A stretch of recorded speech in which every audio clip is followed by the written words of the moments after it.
and cosine functions. Today's chapter 11.2. So sine is a function, right? You can plug in one input, you get out one output. That makes it a function. The input that you plug into sine is an angle. The output that you get from it is a ratio. In the case of sine, it's opposite over hypotenuse. So like if I did the sine of 45, we know that a 45-degree angle comes out to root 2 over 2 from our unit circle and special right triangles. So we can graph the function and find every possible value depending on what we plug in.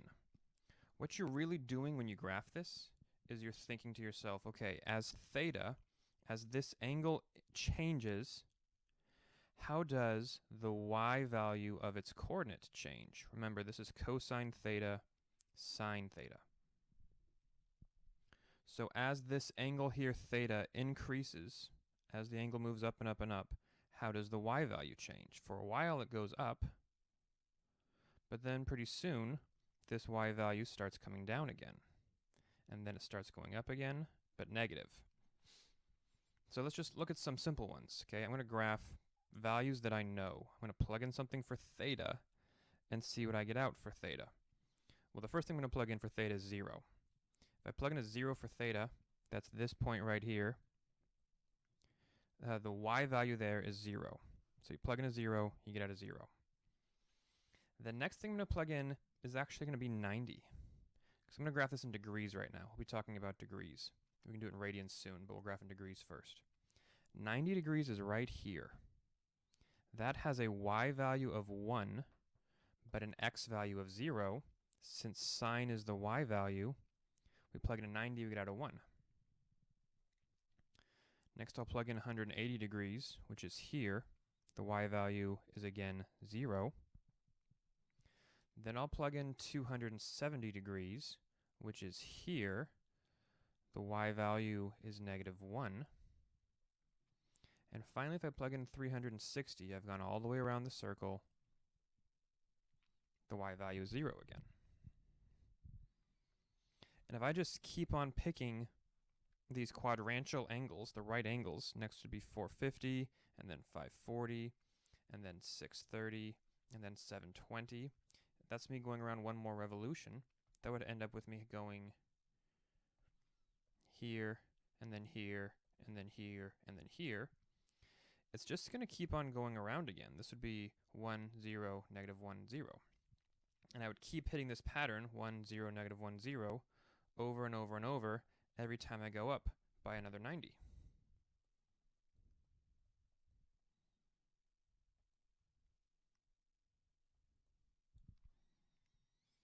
So let's see how that looks on a graph. I'm going to just count by 90s here. I'm going to go 90, 180, 270, 360, 450, 540, 630, 720. I'm going to skip every other 90 to save space. Here's negative 180. Here's negative 360. The y values, I'll just count by ones. This graph starts at 0, 0. Then it goes to 91, 180, 0, 270, negative 1, 360, 0. And this pattern is going to just repeat over and over and over. I can go negative. Negative 180 would be right here. Sorry, negative 90 would be right here at negative 1. There's negative 180, which is right here. Negative 270, negative 360. I don't know why I did that in yellow. That was silly of me.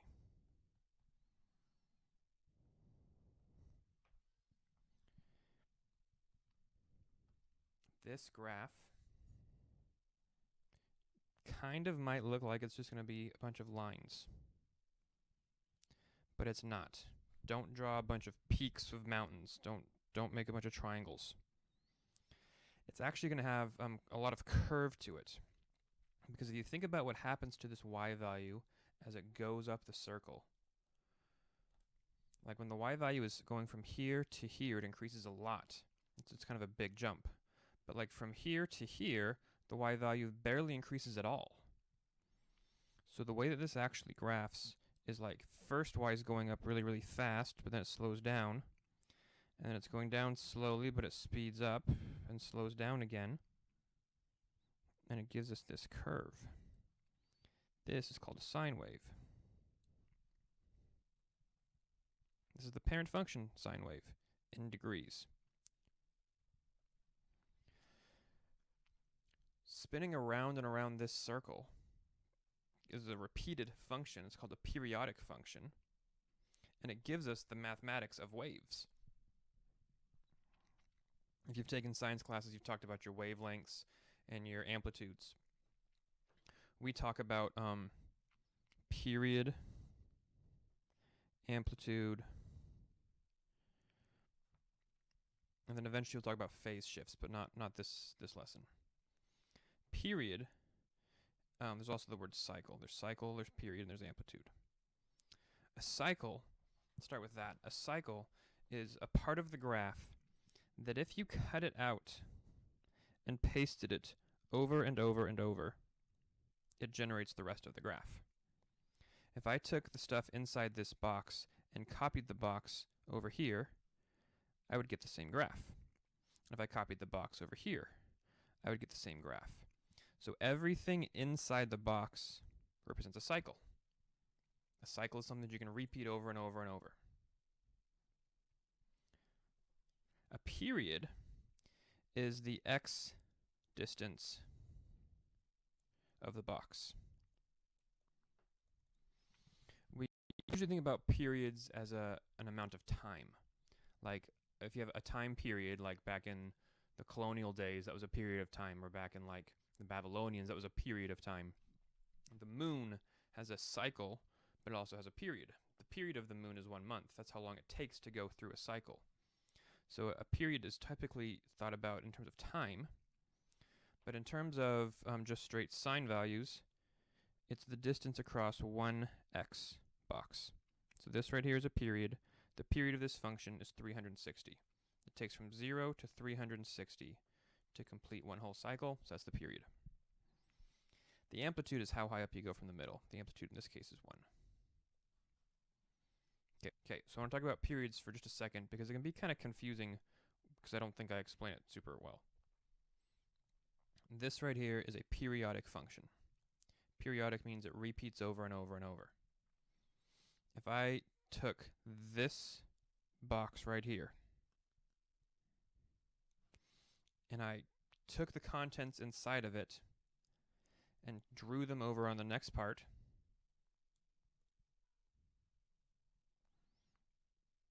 it still matches. And I can just keep copying that part over and over, and it's just going to keep matching because the graph is periodic. So periodic means it repeats over and over. The period of this box, the period of this function right now, looks like it's from here, 1, 2, 3, 4, 5, 6. The period of this function is 6 units. That's the horizontal distance it takes to go through one cycle. So see if you can determine the period of this function.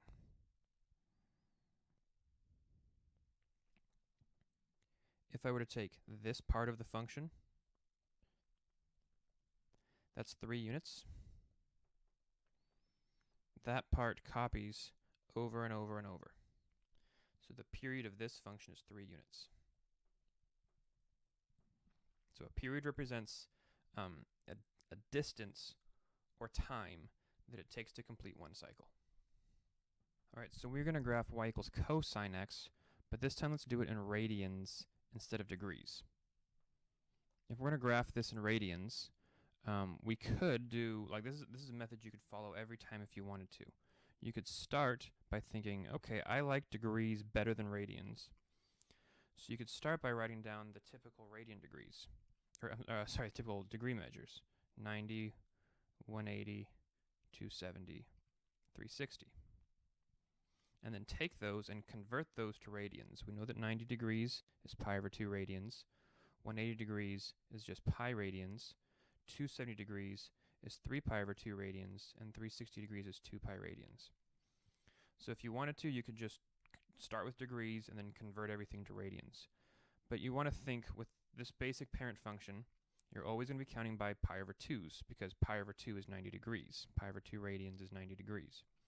So here's going to be 1 pi over 2, 2 pi over 2, 3 pi over 2, and 4 pi over 2.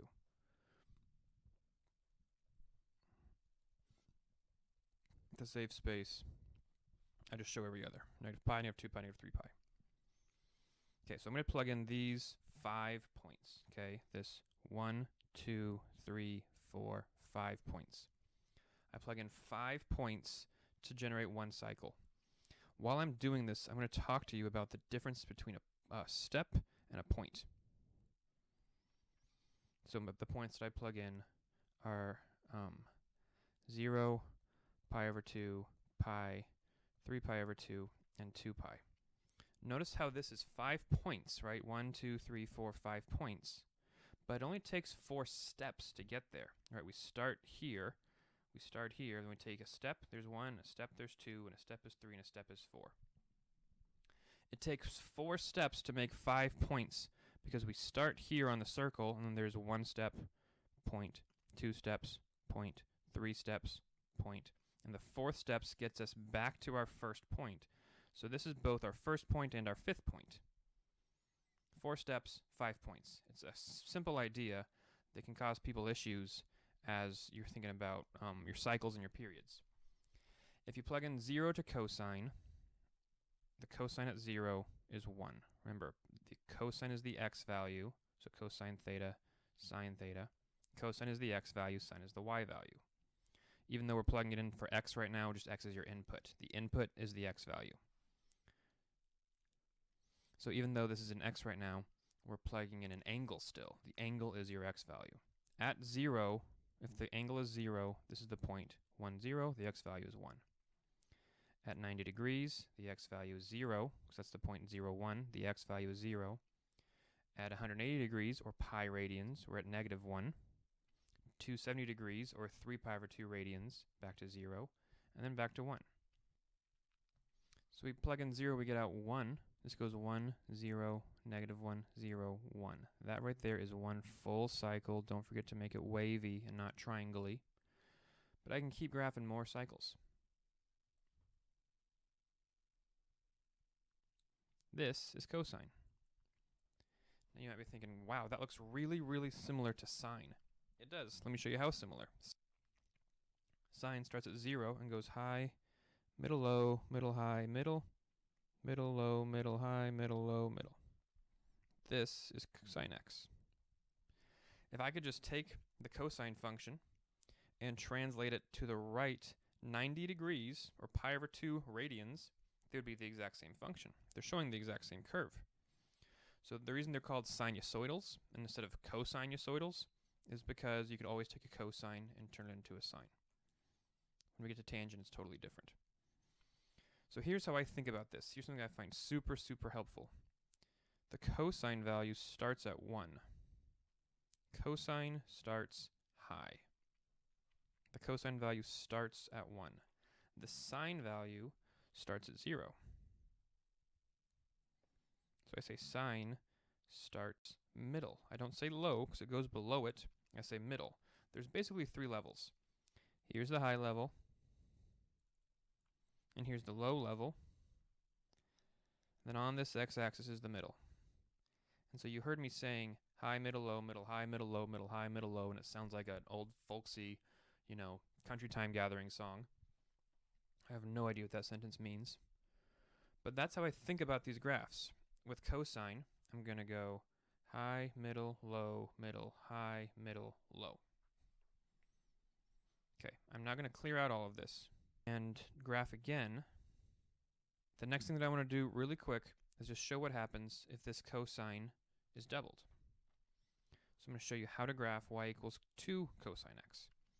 I'm going to sketch this out quite a bit faster. Let me just draw cosine again real quick. Cosine starts high, middle, low, middle, high, middle, low, high, middle, low, middle, high, middle, low. There's cosine. To do 2 times the cosine of x,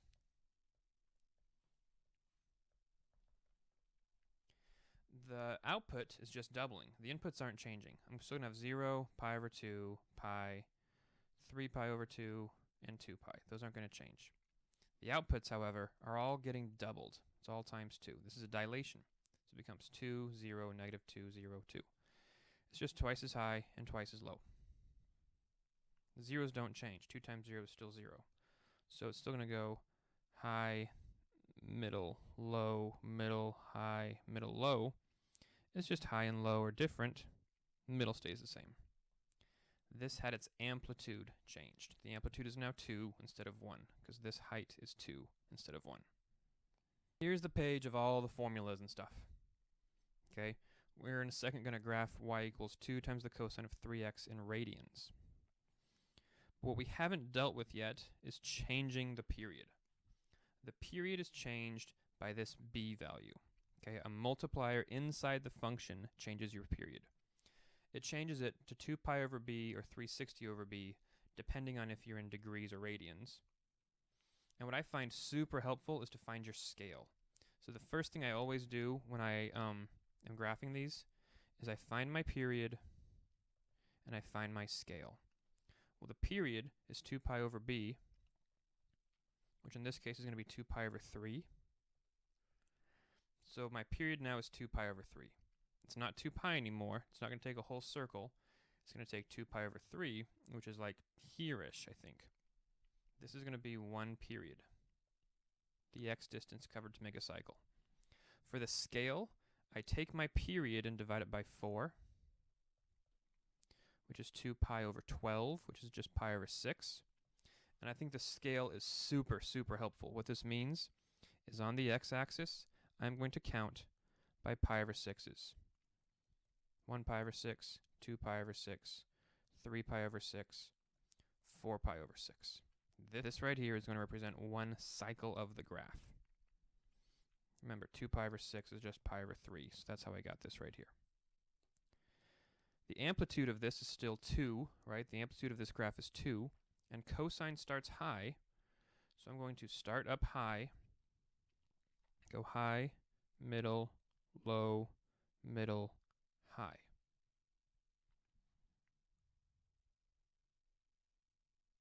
That is 1 cycle of this graph. I can finish high, middle, low, high, middle, low, middle, high, middle, low. Make sure we've got this thing labeled all nice and pretty. I'm basically going to count by pi over 3's now. I'm skipping every other box. There's my cosine graph. Finding your scale first and labeling every dot as that scale, counted by pi over 6's, is so, so, so helpful. You'll notice that I'm not using a calculator at all. I'm not really like calculating values. I just know that I want to hit all the right angles, which means I have to take 4 steps, and that's why you divide it by 4. Okay, we just got a couple more. We're going to find the equation of this graph. Okay, so we're going to write the equation of this function. I want to find a few things to find this equation. I want to find its amplitude. I want to find its period. I don't need to find its scale. It can be helpful. I mean, the scale is 45 because that's where the first crest happens. The first high or low point is 45. But that's not necessary. I'm going to determine if it's sine or cosine. And I want to determine if it's going up or down, if it's been reflected. Well, the amplitude is 2.5, right? Like if this is 2 and every 4 boxes is 1, then this right here is 2.5. So my A value is 2.5. At least I'll say the amplitude is 2.5. The period, ask yourself right now if you can determine the period of this graph. If you go from this point here and complete 2, like a hill and a valley, 2 turns, the period is 180. Well, remember, we know from our previous slide, to find the period, you do 360 over b. And our period's 180, so that means that our b value must be 2.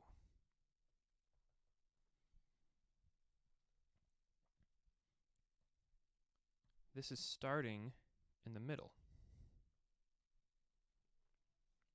You might ask, what do you mean by starting? It's a graph that goes in both directions forever with an infinite number of cycles. So I mean, just where's it in the y-axis? Starting at middle, that means it's sine, because sine starts middle. And it starts by going down. Since it starts by going down instead of up, it means we've had a reflection. So the a value is actually negative 2.5. So if I take a sine b theta, and I know that a is negative 2.5, and b is 2, there's the equation. Let's check that by graphing. I want to talk to you about graphing this, okay? I'm going to type the equation in y equals negative 2 sine 2x. Don't bother with theta, just type in x. But you've got to change your window. This is going from negative 180 to 180. So if you just graph it from like negative 10 to 10, it's not going to look very good. So your window on the x's should go from negative 180 to 180. I counted with the scale. The scale down here is 45 because this is 45. The y's can go from negative 3 to 3. Graph this, and there we go. We've got the same graph starting in the middle and going down. That's good. Last one. It says a sinusoidal curve has the following points. Write down its function rule. This might look different, but it's the same thing as the last problem. Instead of giving the points in a graph, we're given the points in a set. If we wanted to, we could graph it. I'm not actually convinced that's helpful, but let's see. Here's the point 0, 4. So I'm going to have to count by 2's. Here's 0, 4. I'm going to call this 10, 0, so I'm counting by 10s on the x-axis now. 10, 0, 20, negative 4, 30, 0, 40, 4. This right here was one cycle. They gave us the point 50, 0. We don't really need that, but it's there. Okay, so we're now that I've made a graph, do the same thing as before. The amplitude of this is 4. Yes, 4. The period, well, the whole period is 40. Okay, from here to here, this distance is 40. So the period, which we know is 360 over b, equals 40. So b is going to be 9. You might be asking, how did you know it's in degrees and not radians? I don't really, but if you get nice, clean, whole numbers like this, you're not doing radians, you're doing degrees. It's a cosine function because it starts high. And it hasn't been reflected, so the a value is positive. So this is going to be y equals 4 times the cosine of 9 theta, or 9x, however you want to write that. That's the equation. A lot happening there. So we just graphed the sine and cosine functions, which are called sinusoidals. Those are waves. The amplitude is found at a.